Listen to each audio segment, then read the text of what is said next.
Okay, folks. Well, of course, that was a track off the album, and I'm going to welcome now to Firebrand Rock Radio and, of course, Rock Poser Roulette, the man himself, Mr. Kee Marchello. Welcome aboard. Thank you, Dan. Thank you. Well, it's great, obviously, to have a chat with you now before HRH AOR, because schedules being what they are, unfortunately, we're not going to get a chance to have a chat, or shall I say, an interview chat while we're there. So it's great to get hold of you beforehand, and I've got to thank your PR and everyone for helping me sort that out. Great. Well, obviously the album is going to be re-released around about the time of HRH. Obviously, the album being Judas Kiss. Right. Yeah, we had some problems with the previous distributors, and we decided to redo it all with the new distributor called Membran, really. They're German as well. Okay. So, what were the problems you were having with the distribution? Just they weren't managing to get the product out? Because I've had the album for a few months now, obviously, because it's been out in Europe, in the UK already. I'm not quite sure. It was something between the label and the distributors. I'm not quite sure what the problem was. All I know that when we met in Midem, the last Midem in Cannes, we decided to do a re-release to make it proper this time. Well, I say, luckily, obviously, I've had the album for a few months now, and obviously I've played it, shall we say, quite a few times, and really, really enjoy it. It's a great slab of melodic hard rock, which is right up my street, it has to be said. Great. So, going into this album, obviously, you also did a duet with a Japanese symphonic metal singer, Liv Moon. How did that come about? Yeah, that's actually a funny story. I was actually having lunch with Magnus Rosén, the ex-bass player from Hammerfall. Okay. And he just called me and said, "Is it okay if I bring a friend? She's a Japanese rock star." Yeah, of course, I said. So we were having lunch at the Opera Cafe, and we started talking about music, and she told me about her project, which I haven't heard of. No. Moon. But they made an album prior to this, and she asked me if I had some songs for it. And I have a co-writer I work with a lot, Fredrik Hult, who is an amazing songwriter. He had like 26 number ones in Japan. He's a professional songwriter. So we wrote 2 tracks for Liv Moon. Her name is Akane Liv. Okay. The name of the band is Liv Moon. All right, sorry. And no problem. And one of the songs, it turned out they wanted me to do a duet with her, and which worked out great. And so we put it both on my album and on hers. So it's both on the Liv Moon album and on Judas Kiss. Oh, right, okay. I mean, I must admit, I have got a bit of a soft spot for Japanese rock bands. Been a massive fan of what was Vairwell for many, many years now, and obviously bands like Loudness, etc. So, but this is not an act that I'm familiar with, and I think it's one that, based on her singing alone, I think I'm going to have to investigate further. Yeah, she's amazing, actually. I mean, she's both classically trained, and she was also in a form of theater, which I can't remember the name of. It's a classic Japanese theater. Oh, right, okay. Where she had to act like a man in this theater. So she learned how to sing really low, sing and talk really low, and also high. So she has an incredible range. You know, she can sing really low and really high, and, you know, seemingly effortless, you know, limitless. Really cool. One other track I want to bring up, which actually, talking about duets, is not on this album, but on the Redux Europe album, was what I think is a fantastic duet with, of course, Hannah of Mine in the Gutter. I mean, that's a great, great version. I love it. Thanks. Yeah, my daughter, she's always been singing, I mean, as long as I can remember, and we were talking about, she's been really busy studying and everything, and we were talking about doing something, and then I, you know, she came up with the idea of doing a remake of, since I was doing an album with remakes, to do a remake of Mine in the Gutter with her, and, you know, turn it around, you know, turn it around gender-wise as well, you know, since she's a woman singing it. Well, it's just got. I mean, there's certainly a bluesy side to it, I would say. Yeah. Which again is something which I have a well-known fondness of. That's for certain. Yeah, that's great. Yeah, I mean, it's kind of a different Europe song. I mean, it was on Prisoners in Paradise, and it's actually written by me and Bo Hill, the producer. Right. Yeah.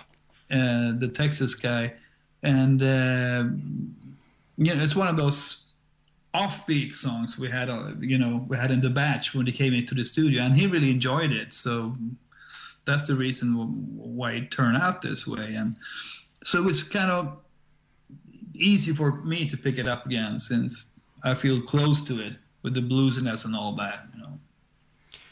Well, obviously, as we said at the start, you are coming over to the UK and to Wales in particular for HRH AOR, which, as this recording will be going out on the show, will be this coming Friday. Looking forward to seeing that set, I must say. Were you surprised to get the invite for that? And what do you think of the other bands on the bill with you? Because it's a pretty damn good lineup. Yeah, it's a great lineup. I mean, I'm especially looking forward to meet the guys in UFO. Vinny is a good friend. We toured together, and me and Vinny Moore and Ole John Roth, we did tours together. Had loads of fun, so that's going to be fun. And there's a lot of other acts on the bill that I would like to see. Unfortunately, I'm going to be very stressed out when I'm there. I'm going to come in my rental car, come in, do the gig, and do some promotion, and the day after I have to leave again around 1 o'clock or something like that. So it's going to be a short visit this time. A short visit with a long drive, unfortunately. Yeah, exactly. I have to drive as well, which is a bummer, but it has to be done. Well, this is the second HH AOR, as it's titled. I went to the first one last year, which was actually held in an old what used to be a steelworks in Rotherham, which is quite a unique venue, but they've moved it now to their main site. And I think it's there was some surprise at what big hit it was. Hence, obviously, they brought it back again this year. I mean, as got to be said, I mean, when I look at the lineup, with yourself including the likes of House of Lords, which is a band on my bucket list, and knowing knowing Jimmy Bell, the guitarist, having had him co-present this show a few times, it will be great to finally catch up with him, it has to be said. Cool. Yeah, great. Yeah, that's going to be fun as well. It's unfortunate you're going to have to shoot off and not have a chance, obviously, hang around and see the other bands. Well, I'm gonna hang out the night of the show. Yeah. I mean, obviously, until I drop. You and me both, I think it's going to be. And then try to get as healthy as possible in the morning so I can drive. But, I want to hang out and see all the acts I can on Saturdays, at least, Well, maybe we better lean back to back and support each other then. Before we both pass out. That might be a good idea, actually. And a good, healthy, full English breakfast in the morning should set you up, I would have thought. I think that's something we have to do. Actually, somebody told me when you had a full meal like that, you tend to burn alcohol faster. We'll see, It's one to be put to the test. Yeah. Are you doing any other tour dates in Europe on the relaunch of this album? Well, yeah, I'm doing.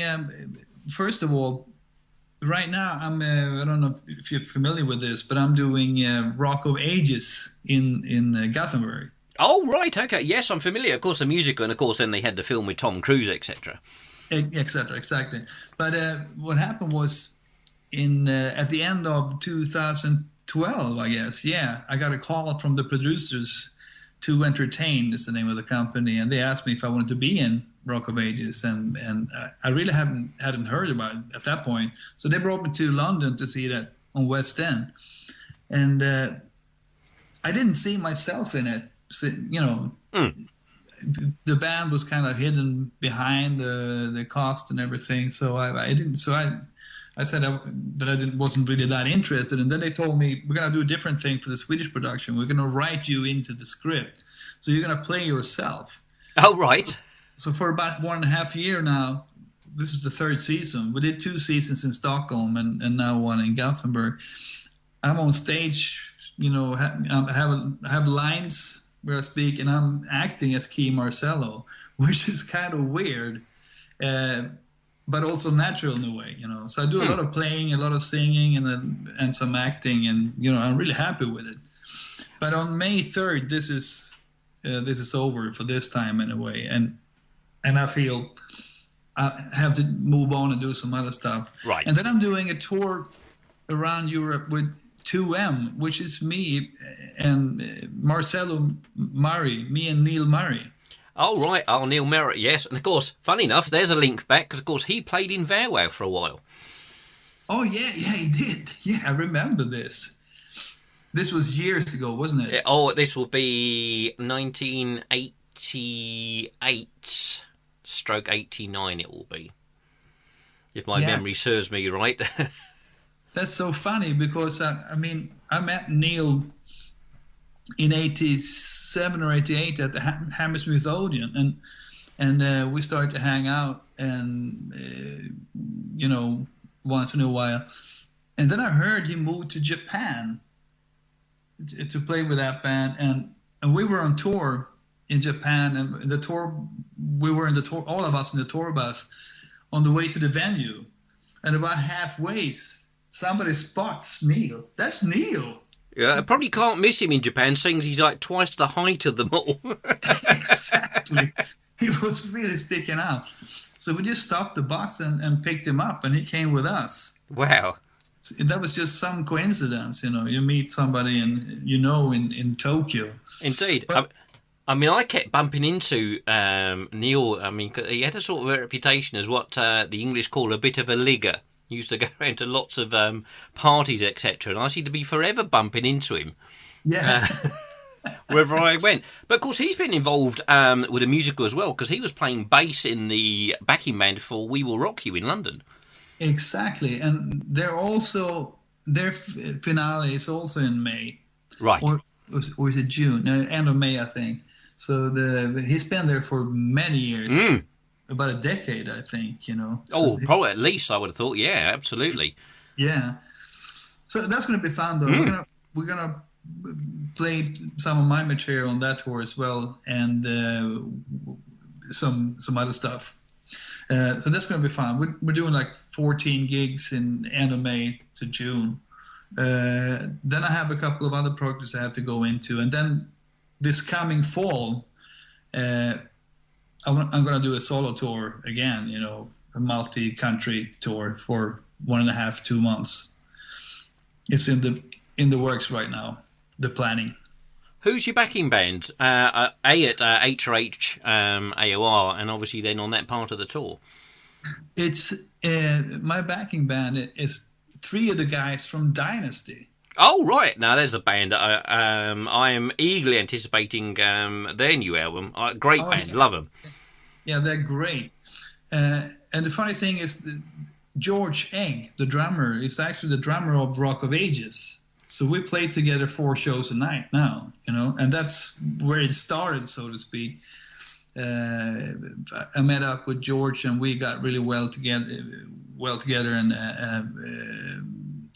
and then the bass player and the guitar player teamed up. So it's Love Magnusson on guitar, and Jonathan on bass, and George on drums. Excellent. Yeah. They are a band that've done remarkably well. And I say, this is a question that I have asked many people now, and it's funny enough because in the last 2 shows, with yourself included, it's 3 different Swedish musicians I've had on the show. And I don't know why it is. I seem to keep having Swedish musicians on because you guys just keep producing so much great music. And